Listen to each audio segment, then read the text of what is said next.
Your exhibition at Ikon is the result of a 3-year residency at HMP Grendon. Can you tell us a little bit about how that came about? It's Europe's only wholly therapeutic prison. What does that mean? What does it involve? Yeah, this is a prison which has been going since the 1960s. When you say a therapeutic community, that means that everyone has to kind of ask to be sent there, go through an assessment period, and then if they get accepted, go on to one of the main communities and kind of sign up to this really intense experience of full-on group therapy, living in a community where you have to kind of ask everyone's permission to do anything, your behaviour is held to account, you have to hold everyone else's behaviour to account. It's a very intense and quite traumatic experience, I think, but at the same time a great opportunity. So you, as an artist in residence there, what did that involve? Presumably you weren't actually living and sleeping on site. No, I didn't actually ask to go and stay in the prison. I was the second artist in residence to work there. It's a scheme which has been funded by a charitable trust, and organised by a group called the Friends of Grendon, who were connected to the prison and managed by the Ikon Gallery in Birmingham. My role was kind of twofold. On the one hand, they wanted me to kind of engage the men there with creative practice in terms of talking to them about what I do, but also getting them to make their own work. For most of them that means wanting to paint or make models, or some people are writing poetry. So it's kind of facilitating that in terms of helping with materials, but also then getting a group on each wing together. So one night a week I would go onto a wing, get a group together and just get people to talk about what they were doing, share what they were doing, learn from each other. The second and kind of the main part, I think, for me with this residency was that they asked me to make a bodywork in response to the prison and in response to particularly what goes on in Grendon as a therapeutic prison. And that was using your own practice? Yeah. Which isn't painting? No. So my background is as a photographer. And I think one of the reasons they asked me to do it was I had previously done a body of work in a prison in the UK, a photographic-based project. But I was very clear that I wasn't going to go and do that again. If I went to work in Grendon, then I was going to literally make anything. It wasn't necessarily going to be photography-based, it could be anything. And I was looking upon it as something which, for me was it's not only a very challenging place to work, but also formally in terms of how I was going to make the work. I was going to make it in a way which was completely new. New for you? Yeah. So there's 4 pieces of work in the exhibition. Yeah. Can you maybe talk us through them? Yeah, the exhibition opens with an installation called 1.98 metres square, which is kind of the metric version of 6 feet 6 inches, which is the size of most of the cells in Grendon when the buildings were made in the 1960s, were put up. The installation, you walk into this space and you can walk into literally 1.98 metres square. The outside of that installation is a light box. So you're walking into a light box, and on the surface of that light box are flowers, plants, leaves, which I have picked and pressed within the prison. So anything which grows within the walls, within the confines, the perimeter of the prison, whether it's stuff which has been planted deliberately and cultivated by the gardens team, or anything which I find growing in corners here and there, kind of so planned, unplanned, cultivated, uncultivated, which again is kind of looking at that idea of the relationship between things which are wanted and not wanted, the plants which are put there and the weeds which grow chaotically and randomly. And a lot of that reflects the people in the prison, in these kind of institutions of control, where you have people who are very much in control of what's going on, mixed in with people, a lot of whom have had incredibly random and chaotic lives.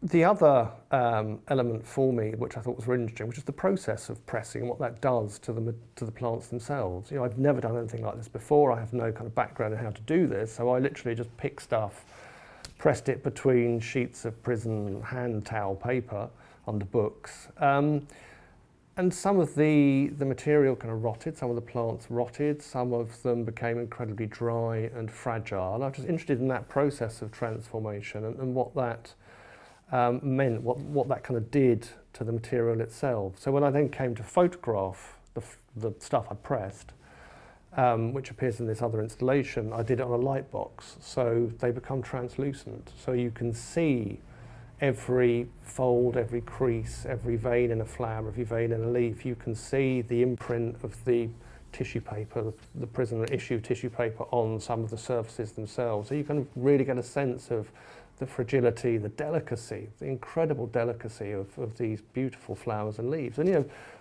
weeds, just picking a weed and photographing the leaves of a weed, it's incredibly complex and delicate and amazing. And the colours have been preserved beautifully as well, the blues and the yellows. Some have, some haven't, some have faded, which again is kind of interesting, just watching what happens over a period of time, because this is material I've picked across 3 years, so you know, it spans the whole residency. And these flowers also appear in another work. There's an installation in the exhibition called My Shadow's Reflection, which is a series of projections. So you walk into the room and there are 6 projections of 3 images of the photographs I've taken of the pressed plants,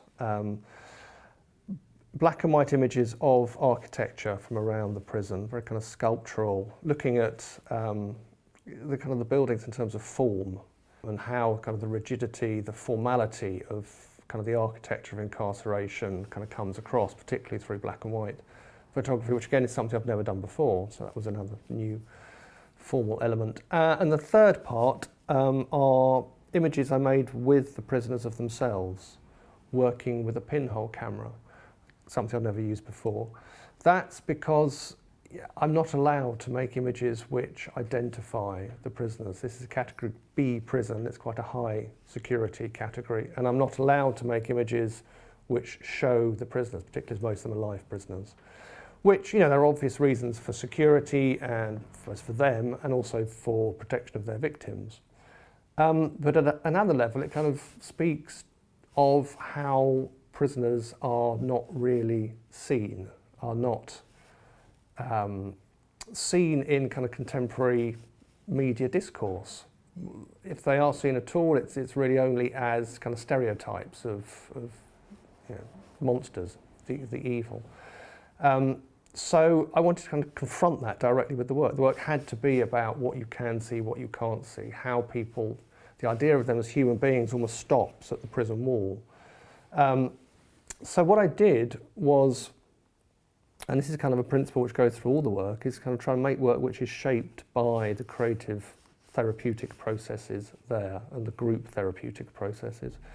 So I chose a pinhole camera because it has no lens. There's nothing there to mediate the image. So you know, that's reflecting kind of the idea of how the image of prisoners is mediated by the media that we read and see. But also that means I'm not taking the photograph. I'm not making this photograph of themselves, of the men themselves. So what we would do was, in a group situation, I would set up the camera and a couple of lights and a black backdrop. And the men would take it in turns. You know, I did this again across probably kind of 2 years of the residency.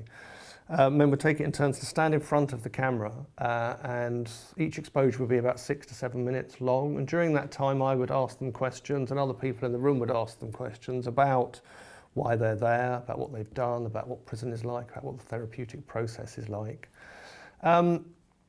Some people would talk about their crimes, other people would talk about the nature of kind of daily life there. But as they did that, they would move across 6-7 minutes. You kind of talk, they would gesticulate. And as they do that, they become blurred, they become indistinct. We'd normally do 2 exposures, one where we just talk normally and the second one where I kind of encourage them to make a shape, to kind of take a form that they wanted to show of themselves. So it means the images are effectively made by them. They are making an image of themselves at Grendon, which obviously is a reflection of what's going on in the therapeutic process. And then I would show them the image, get it printed, take it back, show it to them, and people would respond to the image. I'd do an interview with them about what they think it says of themselves, what they think other people would see and understand of this image. And I would collect those responses. And in some cases, people would intervene creatively. They would write on their image, draw on it, stick stuff on it, leave it on the floor of their cell, all sorts of different kind of ways which people responded to that. So in the installation, those 3 types of image are projected onto bed sheets, the green sheets which people sleep in at Grendon. And all of these words, the conversations and interviews that you had whilst you were making the images, are any of those recorded anywhere? Have you done them? In the exhibition there is a kind of an adjunct gallery I've created where I've displayed some of the creative responses, the interventions people made on their images, and there's a screen with some of their words rolling through. I've also made a publication, a standalone publication of my Shadows Reflection, which is a dummy here, which combines the three images, the portraits, the flowers and the buildings. And in the middle, we've reproduced extracts of people's words on the green paper, which is the same colour as the sheets, which are kind of pressed in the middle of the book itself. So yeah, you get to see these three elements with the words in this standalone publication, which will be given, everyone who took part will get a copy, and we'll also mail it out to kind of decision makers and opinion formers in the criminal justice world. You killed my sister, and because you killed him, I was the victim of you having killed him and had lost a father. And so I was reacting from victimhood, and I actually felt like I lived in a totally dysfunctional family. It was just driving me to the only thing I could do. It was like I had no other choice.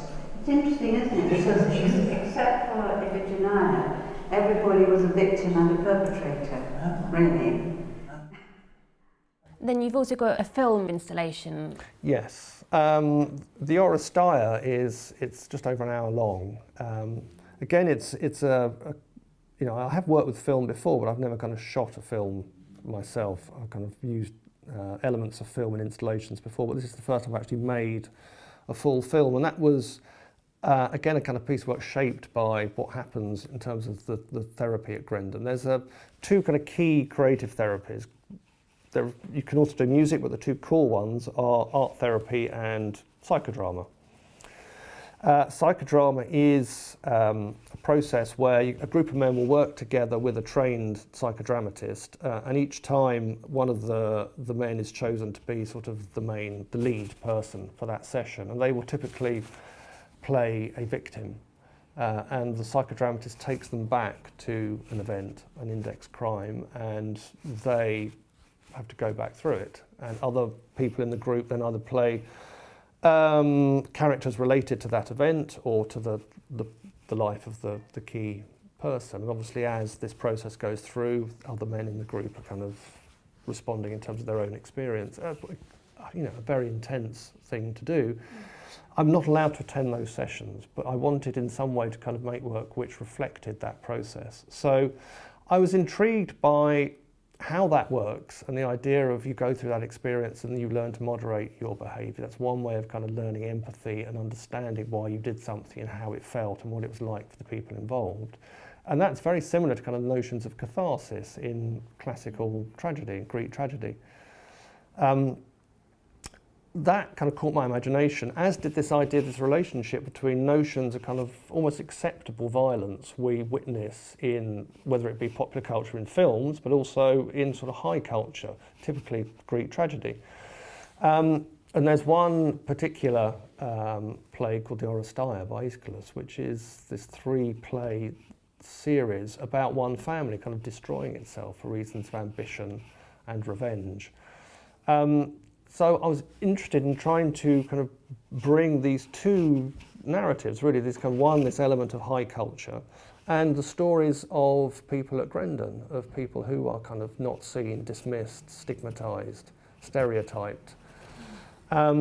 Because there's not actually a great deal of difference between these cycles of revenge and hate between these two situations. So working with the psychodrama department, because they had to get involved, I kind of collaborated with them, and they kind of contributed to how they were happy with what we could do, which was a kind of a proper reflection of what they do in terms of psychodrama and the techniques involved. We did a one-off performance where members of the psychodrama department played characters from the Oresteia: Agamemnon, Orestes, Clytemnestra, Iphigenia, and the chorus. And they kind of presented themselves as a perpetrator or a witness or a victim. And then a group of men who volunteered to take part identified with those characters and spoke about why they identified with them, and spoke about their own experience. They don't identify their crimes in any way, but yeah, they kind of talk about why they relate to particular characters in terms of being a victim or a witness. And then they did that as a whole group, and then individually would kind of come forward and talk to particular characters in more kind of depth. And then at the end of that, we then had, again, it was what happens with normal psychodrama, kind of a debrief session where everyone sat down in a group and talked about what it was like to do that, and what it felt like for them to be responding to this kind of ancient tragedy, and how the narratives of that tragedy related to their own lives. And it was a one-off. I wasn't allowed to, because it had to be kind of as close as possible, a genuine kind of process, therapeutic experience for the men taking part. It was agreed that once we started, there was no kind of retakes, there was no scripting. So we just had this one thing where we set it up, got a film crew in to prison, which was quite an experience, and did it in the filmed it in the prison gym. And yeah, we just had to kind of film it and let it roll and see what happened. Extraordinary. And you've not edited that down at all? We no, I mean, we kind of cut out a few bits in the middle where scenes were, so at the end of one section people would walk off and then come back in again. We kind of shortened it down for that, but we haven't edited out any of the exchanges at all. So yeah, you see it as it happened, and it wasn't. I didn't really know what was going to happen, but in the end, it wasn't quite what I expected. What was really interesting was, because these men had gone through a therapeutic experience, they almost started kind of giving therapy to the characters in the Orus Dia, talking about identifying where Agamemnon had gone wrong, and you shouldn't have done that, Agamemnon, because that's the wrong thing to do, which was fascinating. Shot it from 3 different angles. I was interested in kind of this idea of seeing this performance and then having different ways of seeing it at the same time. So you see the same thing happening, but from 3 different perspectives. Kind of you see the whole event taking place, and then it's shot from 2 sides, much closer in, with cameras which are moving around. That had to be redacted. So I showed some of the images to the Ministry of Justice, and they felt that even though everyone was wearing masks, and obviously masks in Greek tragedy are a key thing, that Greek tragedies were performed in masks, and the mask as a symbol in prisons and when people talk about criminality is a really interesting thing about hiding behind a mask, wearing different masks to carry out a crime for different kind of aspects of your personality. So even though people were wearing masks, the Ministry of Justice thought they were still potentially identifiable. So yeah, the 2 kind of closer side angles have to be mosaicked, have to be redacted out, which again I think is really interesting because it relates to this idea of what you're allowed to see, what you can't see, how we do see people in prison and the whole criminal justice system, and actually reflects other elements of my work. I kind of knew that was going to be something which might happen, and some of the other elements in the exhibition are also redacted. Everything had to be seen by the governor, and most of it by the Ministry of Justice as well. But work I've made elsewhere in working with terrorism suspects in the United Kingdom, working in places like Guantánamo Bay, the intervention, the control, the censorship is part of what I do. It shapes what I do, and kind of making that intervention part of the work is one way of revealing it and kind of bringing it forward for discussion, I suppose. What is it that drew you in the first place to working with prisons and terror suspects?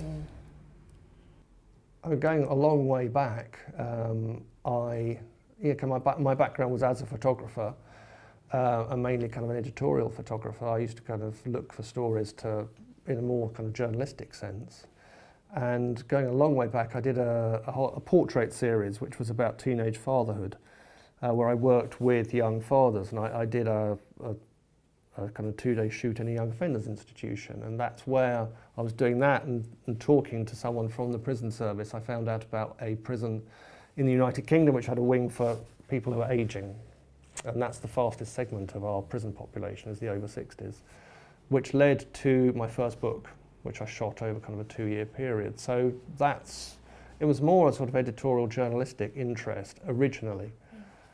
But once you work in a prison, you know, they're microcosms. They are just a reflection, a kind of a magnified reflection of the societies in which they are based, that produce them. So kind of why we lock people up, where we do it, how we do it, do reveal an awful lot about the societies that we live in. And it's, you know, it's a profoundly political act, and that's very interesting. Do you see your work as political? I think my work is political, yeah, definitely. I don't think my work is, I don't work as an activist in any way. I don't think that necessarily, activism in art is a problematic thing. It's hard to do it in a way which is really that engaging. For me personally anyway, a lot of work which is banging me on the head and telling me before I even look at it what I'm supposed to think just doesn't engage me at all. I think one of what's really interesting about using visual forms, using creative forms to try and engage people is that you make work which you then, in a sense, it has its own life, but you're aware of how you can make something which hopefully will bring people to a stop. They will want to actually look at it and spend some time with it, but they have to have that space. You have to create a space for people to find their own reasons for engaging, their own reasons for interest, their own way through what you're doing, and hopefully that, you know, I suppose this is the political aspect of it, hopefully that engages them to then think about the subject in a different way, to see it in a different way. You're adding to the discourse around these kind of charged subjects, and I think that's where kind of political art can be really interesting and successful. So just to come back to Ikon, you've got one more work there, Vanishing Point. Yeah, Vanishing Point is obviously, you know, the title is another reflection of the idea of what you see, what you don't see, and it comes from the idea of perspective, kind of Albertian perspective from the Renaissance. There is that vanishing point in an image, which kind of forms how you see the image. So in the exhibition, there's a room with 5 video screens, which are kind of portrait orientated on poles, floor to ceiling, which are in a V going up literally to one screen at the end to a vanishing point. And those are, we have 14 films of circular repetitive journeys within the prison. So that's around gardens in the prison, around the inside of the exercise yard, around the outside of the exercise yard, along these incredibly long corridors which go up a hill and downhill and across. They call them the M1 and the M6 in the prison. So these are journeys which prisoners make and which also members of staff make. This is the circulation in the prison. You're coming back to the same place. And obviously this idea of repetition and kind of movement through space, it's about space and time, and that's what prison is also about. It's about space in terms of constriction and confinement, and it's about time in terms of how you engage with your own tariff, how you engage with the routine of being in a prison. And these kind of physical journeys, I think, are one manifestation of that. But immediately from here, you've got 2 shows coming up in New York. I do. I have, I have one show at the International Centre of Photography, which is called The Day the Music Died, which is kind of a third iteration of a body of work I've shown in a museum in Germany, at the Imperial War Museum in the UK as well, which is work from about 10 years about the War on Terror and kind of unseen processes and experiences and locations related to kind of, the War on Terror and the idea of kind of contemporary asymmetric warfare and how that is run, who runs it, and the experiences of people involved. So it includes work about the CIA secret prison program. It includes work about kind of people's relationships and experiences to Guantánamo Bay and the detention camps there. It includes a lot of material about kind of the role of the state in redacting its own activities, yet at the same time revealing its activities. So it's kind of knowingly telling us there's a secret which it's not telling us is about, which is how terror actually works and how that affects us. You know, if you acknowledge that there is something you're not telling us about some violent episode, then that's a form of terror, because that engages our imagination and makes us realise that these processes are happening, which we know a certain amount about, but not an awful lot. So it's looking at how that theme is kind of manifested in official documentation, official imagery that is released by the kind of the governments that represent us to kind of show what they're doing.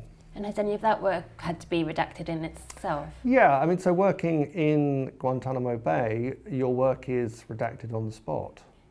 When you work on the naval base, you're kind of, you know, you're told don't photograph that, but it's much more relaxed. When you work in the prison camps themselves, you're escorted everywhere all the time by members of the media team and members of the kind of the guards there as well.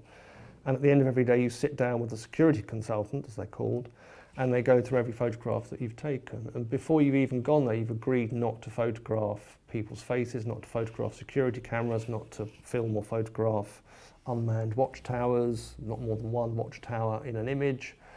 And you're not allowed to film or photograph the sky and the sea in the same picture. I'm sure there's a file on me somewhere, but it's probably, you know, in sort of the harmless liberal artist. Probably better to let him do this rather than not do it. Who knows? Who knows? Then finally your show at Flowers in New York. Yes, the show at Flowers is called The Mountains of Majid, which is a bodywork I made in Afghanistan towards the end of Operation Enduring Freedom, which was the official name of the combat phase of the war in Afghanistan. That is about the kind of the experience of occupation and resistance. So I was in Afghanistan making work for the work I was doing about the CIA secret prison program. But part of what I wanted to do was to make some imagery on Bagram Air Base, the biggest American base, military base in Afghanistan. So I was embedded there for a period of time. And while I was there, kind of two things happened to me. One, I realised that there was 40,000 people on this base, roughly 6 square miles. The vast majority of those people never left the base.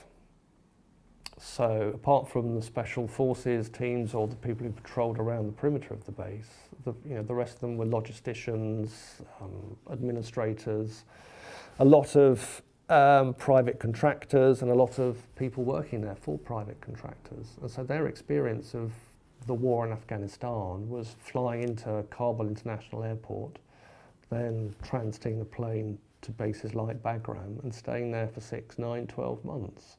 So all they experience of the country they're occupying is what they see over the wall or what they see reproduced of that country inside the base.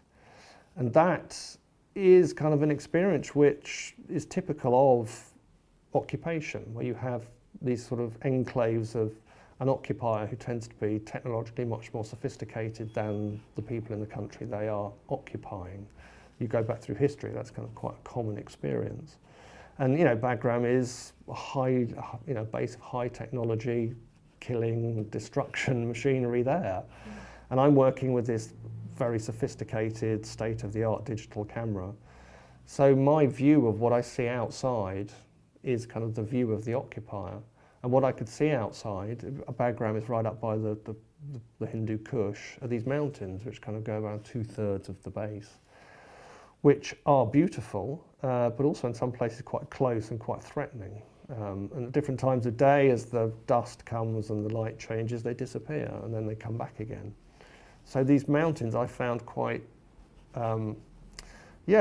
threatening in some ways. So that work is a series of photographs, 8 photographs in the end I edited it down to, of looking from the inside out at the mountains around the base, looking at the relationship between the landscape outside and the landscape inside, where literally not only do you kind of never really visit Afghanistan, but the base is kind of covered with aggregate, so you never almost set foot on Afghanistan either. And it's looking at ways in which the mountains of Afghanistan are then reproduced in the base itself. And that was typically through, there's one room which had a mural going all the way around, which is showing these mountains with the people of Afghanistan.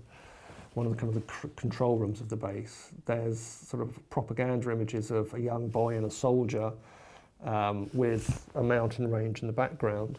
And the other element are a series of paintings I came across in one of the dining facilities, which are kind of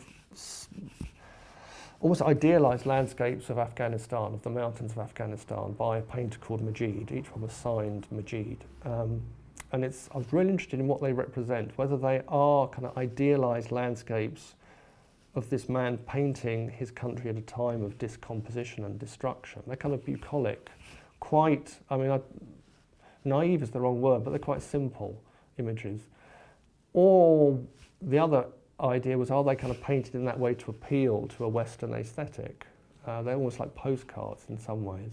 So the work comprises these two series, my high technology photographs looking out and this huge digital photographs, and his very simple, small, whether it's oil or acrylic, canvas and wood paintings. I didn't have the paintings at the time. I didn't realise that's what I was going to do when I was there. It's only when I came back and looked at the work.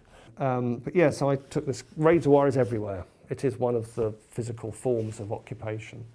Whereas you see it around all the walls, lying horizontally around the top, I just took 5 coils and